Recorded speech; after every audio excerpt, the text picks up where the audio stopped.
आप सभी शिक्षक साथियों को मेरा नमस्कार। साथियों, आज की इस वीडियो में हम डिस्कस करने वाले हैं जो है बेसिक शिक्षा परिषद में जो है प्रमोशन की प्रोसेस चल रही है उसके बारे में।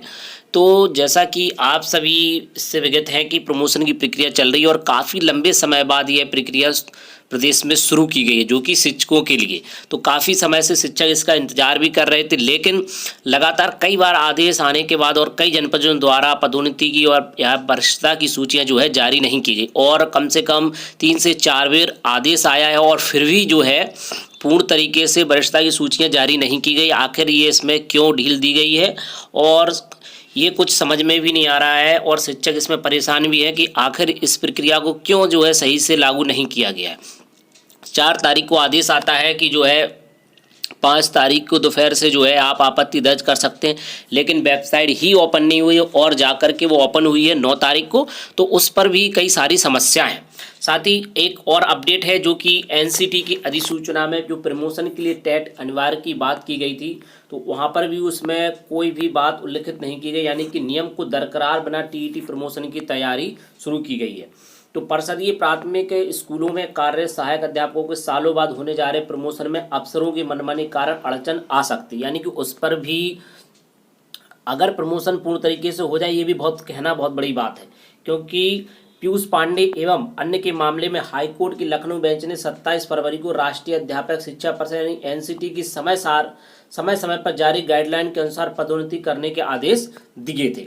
बेसिक शिक्षा विभाग के अफसरों ने 26 फरवरी को हाईकोर्ट में दाखिल जवाब में एनसीटी की अधिसूचना के अनुसार प्रमोशन करने की बात भी स्वीकार की थी। एनसीटी की 12 नवंबर 2014 की अधिसूचना के अनुसार प्राथमिक स्कूलों के सहायक अध्यापकों उच्च प्राथमिक स्कूल में सहायक अध्यापक पद में पदोन्नति के लिए उच्च प्राथमिक स्तर की शिक्षक पात्रता यानी टेट अनिवार्य होना जरूरी है। लेकिन 5 मार्च को बेसिक शिक्षा परिषद के सचिव प्रताप सिंह बघेल की ओर से सभी बेसिक शिक्षा अधिकारियों को जारी पत्र में शिक्षकों की अंतिम ज्येष्ठता सूची निर्धारण करने के लिए जो प्रोफॉर्मा दिया उसमें कहीं भी टेट के संबंध जानकारी नहीं मांगी गई। सवाल है कि जब यही पता नहीं है कितने शिक्षकों ने उच्च प्राथमिक टेट पास किए तो पदोन्नति कैसे और किसकी होगी। इससे पहले 28 मार्च 2018 को सचिव बेसिक शिक्षा परिषद ने पदोन्नति प्रक्रिया शुरू की थी। उस समय दीपक शर्मा ने प्रमोशन में एनसीटी गाइडलाइन का पालन करने के लिए हाईकोर्ट में याचिका की, तो अफसरों ने पदोन्नति प्रक्रिया ही रोक दी, तब से प्रमोशन ठप है। तो मार्च 2009 से नियुक्त शिक्षकों को प्रमोशन नहीं। जिले में फरवरी 2009 तक नियुक्त सहायक अध्यापकों को ही प्रमोशन मिल सका है। मार्च 2009 से नियुक्त शिक्षक 14 साल बीतने के बावजूद पदोन्नति इंतजार कर रहे हैं, जबकि नियमानुसार नियुक्ति के 5 साल बाद प्रमोशन मिल जाना चाहिए। प्रदेश भर के अधिकांश जिलों में शिक्षकों के प्रमोशन सालों से नहीं हुए। तो यह तो अपडेट हो गई आपकी टेट से संबंधित कि उच्च प्राथमिक विद्यालयों में जो सहायक अध्यापक बनेंगे प्राइमरी स्कूल से, उनको कैसे इसमें पदोन्नति दी जाएगी, ये भी बात सोचने वाली बात है। साथ ही जो है इस पर कोई स्टे ना हो जाए और इस पर आगे चलकर कोई रोक न लग जाए, ये भी कहा नहीं जा सकता, क्योंकि इस पर भी जरूर सवाल उठेंगे और इस पर भी रोक लग सकती है। लेकिन अभी जो प्रक्रिया है वो चल रही है कि जो है वेबसाइट ओपन हो चुकी है, लेकिन उसमें कई सारी समस्याएं देखने को मिल रही हैं कि वहाँ पर ओटीपी की मेनली समस्या आ रही है, जहाँ पर आप अपना मानव क्षमता कोड भी सही से डाल रहे हैं, लेकिन जो है वहाँ पर वो ओपन ही नहीं हो रहा है। कई शिक्षकों के संबंध में कमेंट आ रहे हैं कि जो है सर उस पर ओटीपी नहीं आ पा रहा है, मानव क्षमता आईडी भी सही डाल रहे हैं, यानी कि जो आपकी EHRMS की जो आईडी है उस पर आप सही से फिल कर रहे हैं, लेकिन फिर भी आपके मोबाइल पर ओटीपी नहीं आ रहा। तो यानी कि कहा जाए कि वेबसाइट ही वर्क नहीं कर रही है, सिर्फ चालू कर दी गई है, लेकिन उस पर कोई भी वर्क अभी तक नहीं हो पा रहा है। अभी तक ऐसे किसी भी शिक्षक ने नहीं बताया है कि उनके द्वारा आपत्ति दर्ज की जा चुकी है और वेबसाइट रियल में चल ही नहीं रही है, सिर्फ जो है ओपन कर दी गई है और अभी तक सिर्फ 51 जनपदों की ही सूचियां ही उस पर जारी हुई है। अभी तक सभी जनपदों की सूची भी जारी नहीं हो पाई है। इतने दिन होने के बावजूद भी ये सूचियां जारी नहीं हो पाना कहीं ना कहीं अफसरों की ये मनमानी है कि शिक्षकों के हित में कोई भी कार्य समय पर नहीं हो पा रहा है और शिक्षकों से कोई कार्य कराने की बात हो तो वो जरूर कड़ाई से पालन कराए जाते हैं, चाहे वो डीबीटी का कार्य हो या प्रेरणा पोर्टल पर फीडिंग का कार्य हो, वो जरूर समय से कराने की प्रतिबद्धता यहाँ पर शिक्षकों के लिए जारी की जाती है।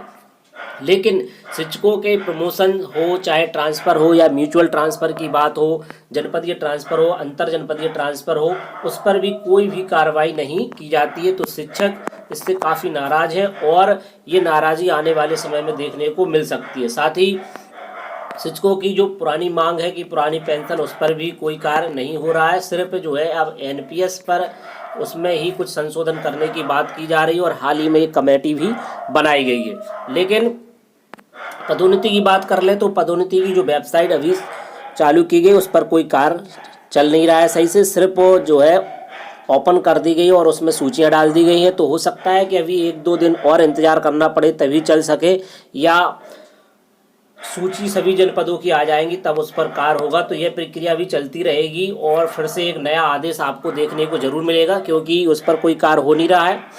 और सिर्फ जो 4 तारीख को आदेश हुआ था उसके अनुसार 11 तारीख तक जो है आपत्ति दर्ज करनी थी। तो कल 11 तारीख है, उसके बाद कल आप देखें एक नया आदेश आएगा और उसके अकॉर्डिंग आपको फिर से जो है वेबसाइट को ओपन किया जाएगा और वहां से आप आपत्ति दर्ज कर सकते हो। और शायद है कि ओटीपी की जो समस्या है और जो मानव संपदा आईडी जो है मैच नहीं हो रही है, वो भी समस्या सॉल्व हो जाएगी।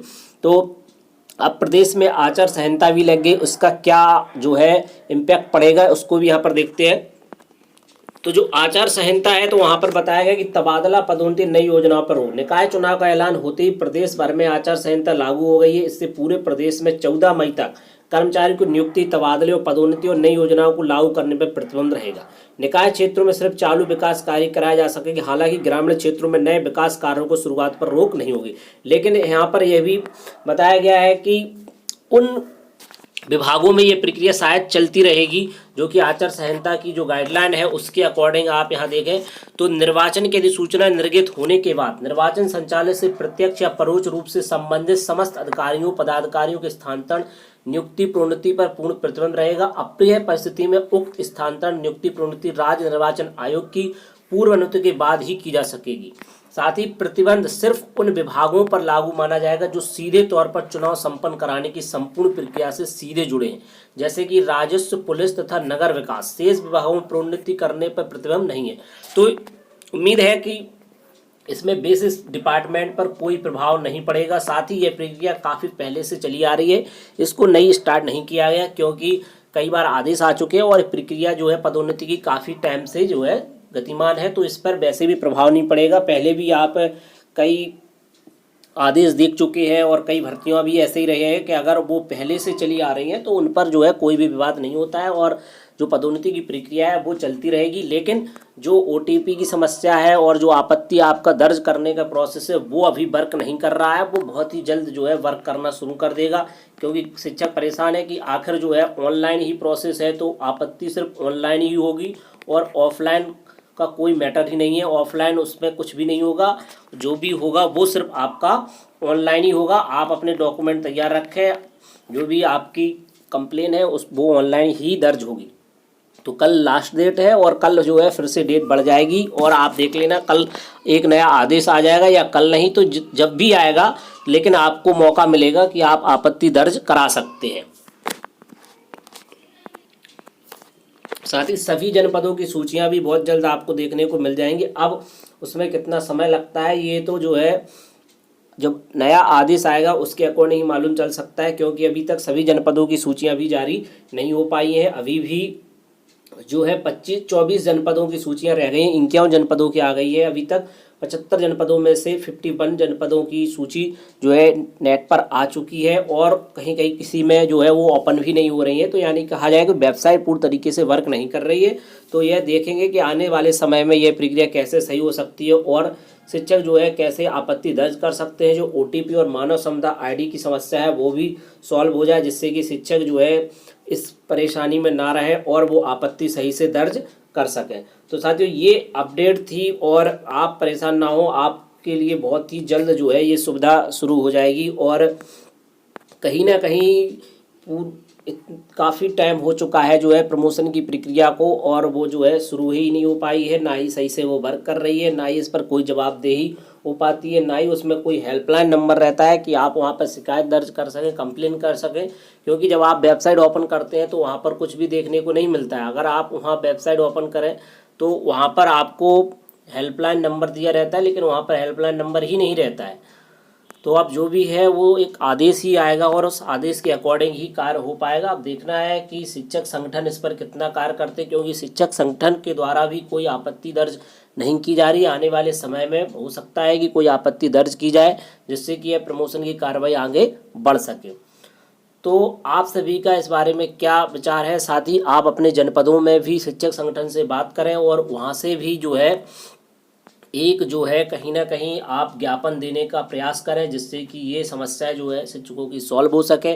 सभी जनपदों से जब ये ज्ञापन जाएंगे तब हो सकता है कि इसमें कोई गति देखने को मिले।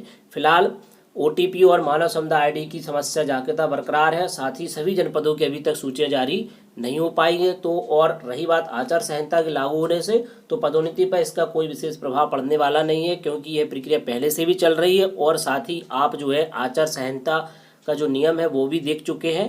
तो उम्मीद करते हैं कि अब आप समझ चुके होंगे कि यह प्रक्रिया कब सही से शुरू हो सकती है।